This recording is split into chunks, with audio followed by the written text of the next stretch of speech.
Welcome back to Pillar Sports. I am your host, Manny, and today is the day we are previewing England versus Spain. It has come to time. It is time. England are on the brink of history. I want to give you guys a preview of what this game is going to mean. England, the Three Lions, versus Spain, La Roja.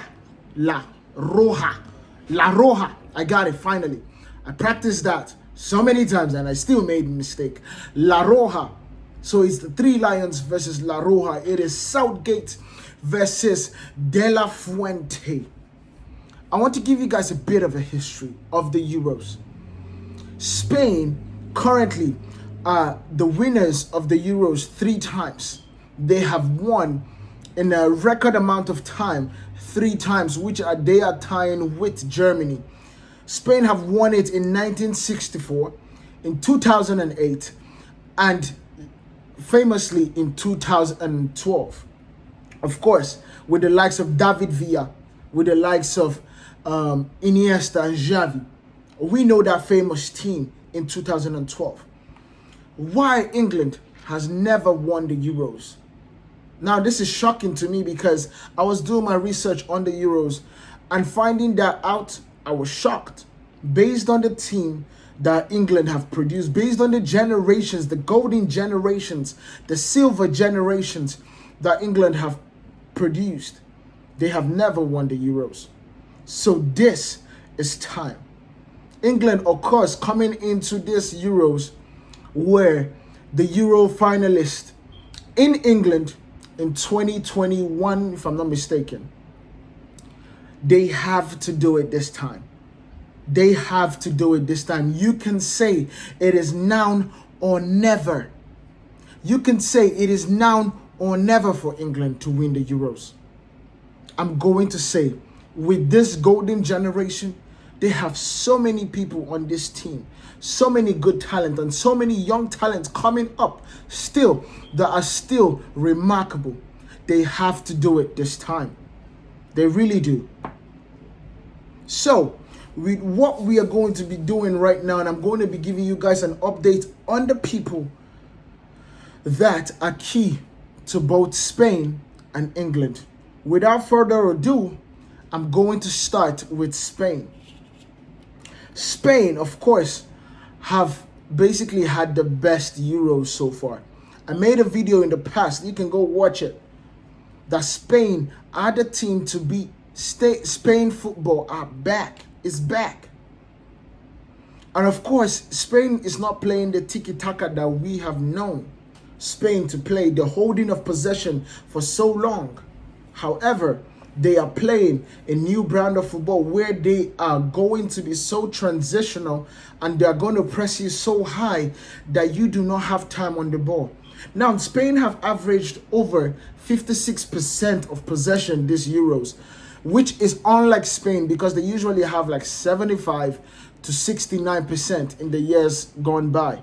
However, Spain, like I said, have started utilizing the individualistic style of Yamal, the individualistic brilliance of Nico Williams, and the late runs of Dani Olmo, but also the prolific runs of Alvaro Morata.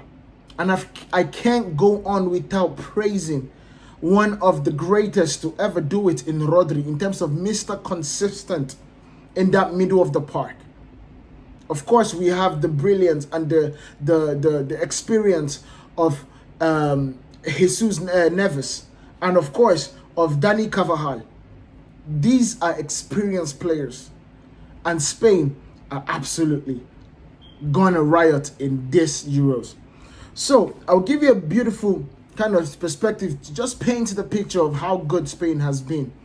Spain has basically played this Euros, has played 6 games out of 6, has won 6 out of the 6, drawn 0 and lost 0.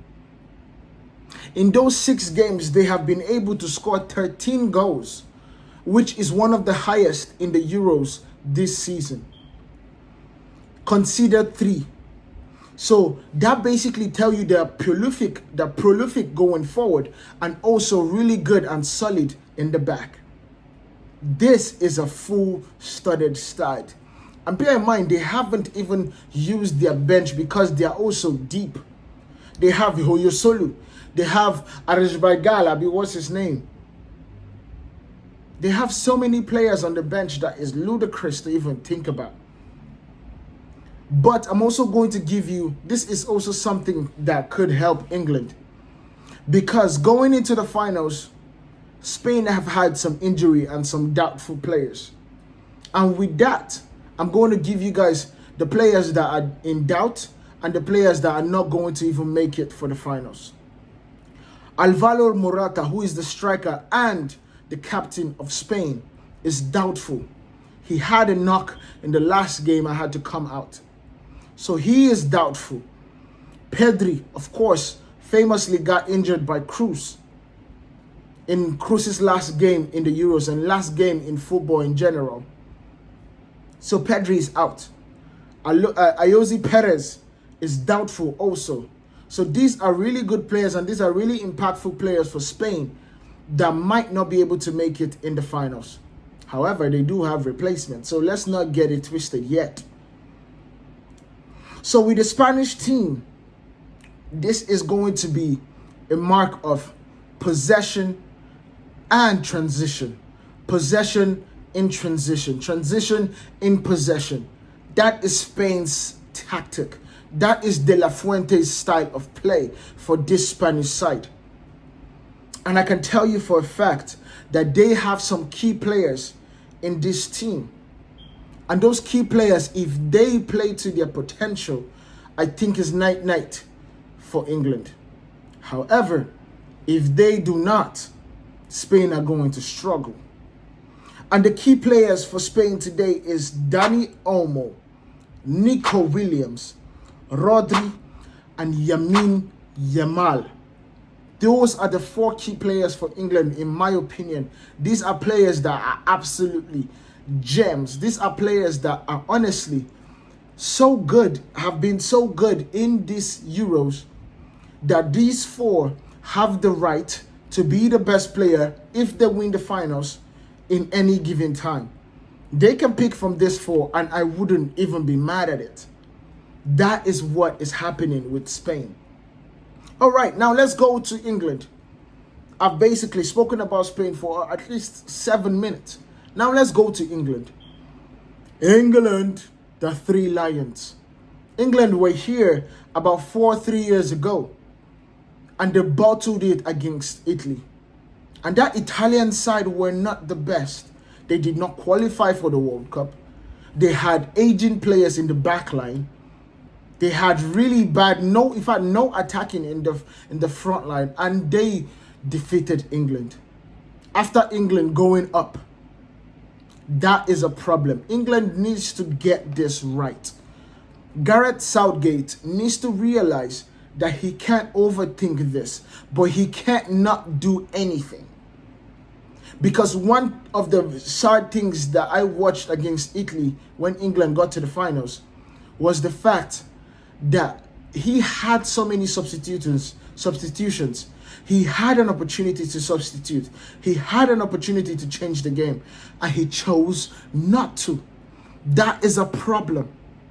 And Southgate needs to rectify that. The plan needs to be set. The ideas need to be put across the team. And the players on form needs to start. And that's a good pivot for me, because I might say this and it might be controversial, but I believe Harry Kane needs to start from the bench.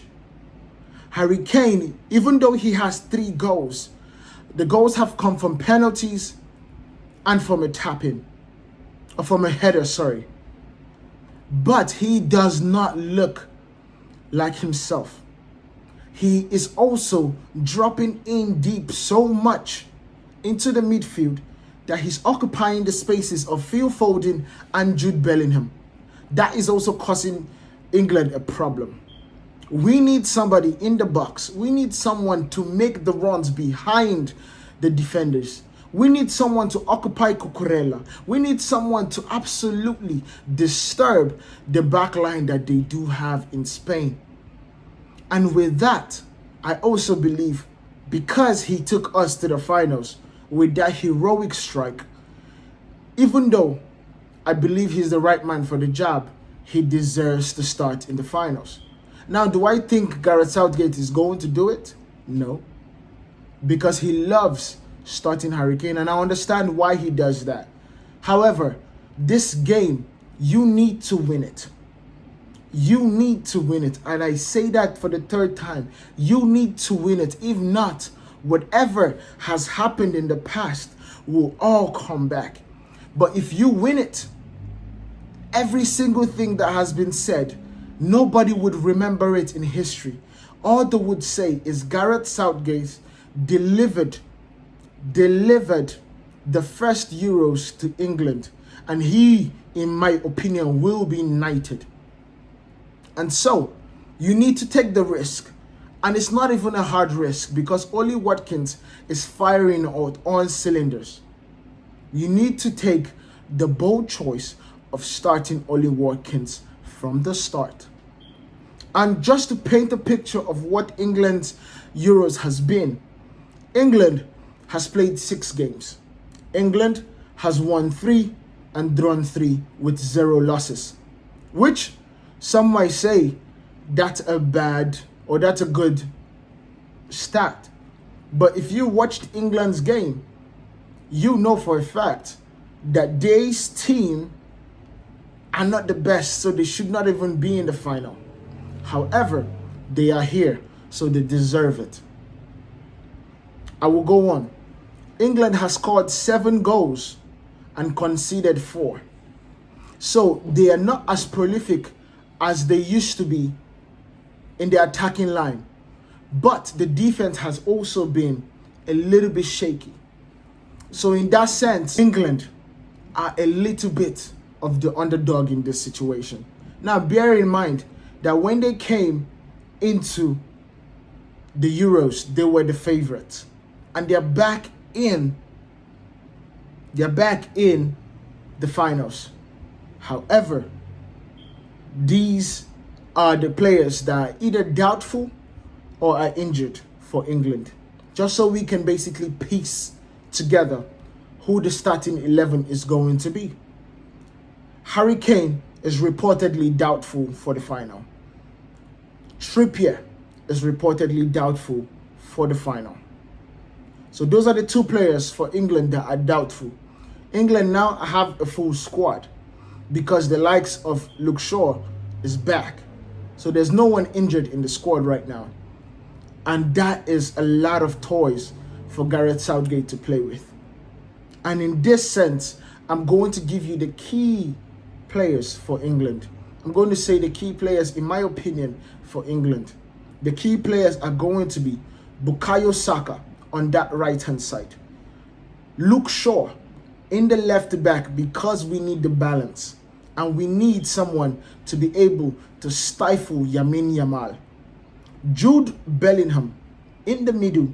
He needs to be able to be in the game and not coast for 90 minutes. We do not want to take this game all the way to 98 minutes. We need to win the game as soon as possible. The 4th player is Kobbie Mainoo. He has always been brilliant throughout this Euros. Ever since he got into the team in the 2nd game of the group stage, Kobbie Mainoo, in my opinion, has been England's best player. He has been able to link the defense with the attack perfectly well. He has been able to do so many roles, interceptions, key interceptions, with the right time of pass, with the right time of holding the ball, with the right time of bringing players into the game. He has unlocked Declan Rice in a way that I haven't seen a lot of people do for Declan Rice. And lastly, Ollie Watkins and Harry Kane. Those are the players that I feel if they play well, we have a chance to win the Euros. And I know You might ask me and say, why is it that for Spain you have 4 key players, and for England you have over 6? Because England as a team needs to play a lot better. England as a team needs to play a lot better for them to win. And they need to hope that Spain are having an off day. That is how England are going to win this game. And when it comes to tactics, I don't even want to go into that. But the best thing I would say is you need to press the defense of Spain all the way back into their 18-yard box. Because if they make the push to the center line, if they make the push to the center line and force England to play in their own box or force England to play in their own half, that will be night-night for England. That will be night-night for England. I'm going to make my prediction right now. My prediction is it's coming home. It just smells of it.